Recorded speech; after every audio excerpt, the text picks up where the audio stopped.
Hello, thanks for joining me. Today, on a misty, moist morning, I went for a walk and found a lonely chapel by a wet Welsh lane. This is the first video about the fascinating cemetery at this Pembrokeshire independent chapel. The chapel's origins began in 1805 and it was rebuilt several times. In 1829 there were 69 members drawn from the scattered farms and cottages nearby, but by 1873 that had grown to 335 and the chapel was rebuilt in its present larger form in 1874. The population here had grown because of the presence of several quarries and lead mines. There are two parts to this cemetery, one smaller, undisturbed, and a larger part where the monuments have been resited in closely packed serried ranks, sadly parted from the bodies they once commemorated, but it makes mowing the grass easier. This cemetery is interesting because it contains a number of lavish and expensive memorials in what was a far from wealthy corner of rural Wales. It also has a number of unusual and interesting gravestones and inscriptions.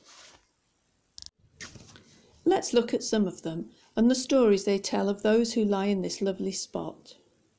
Here's poor Esther Anna Evans, who lived for just 4 days in February 1907. Her grieving parents gave her a scaled-down headstone with a stone curb shaped as a poignant reminder of the little coffin that lies beneath.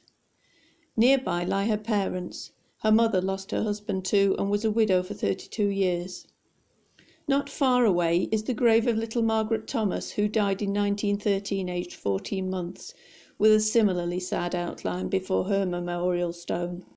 There are several monuments here shaped like a brooch spire. One is to Mary, the wife of Thomas Evans. Most of the inscriptions here are in Welsh, but Thomas chose to remember his wife with an English verse. Mary died in 1862, but the verse here is much earlier and dates from 1794.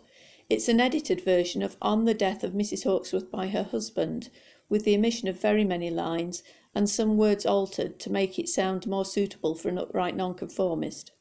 It seems to have challenged the monumental mason and is squashed into the available space rather awkwardly. 2 years later, the second face of the pillar was inscribed for Thomas Evans' son John, who died aged 5, and as if he'd not had enough tragedy, the third side was used to commemorate the firstborn child, Anne, who along with her husband and only child John were lost along with the crew of the brigantine Bethia in the English Channel about the 11th of September 1874. I have no information about the shipwreck, but if you know the story, please tell me about it in the comments. Another spire-shaped monument for the Lewis family is accompanied by more coffin-shaped grave markers in the form of initial slabs of slate.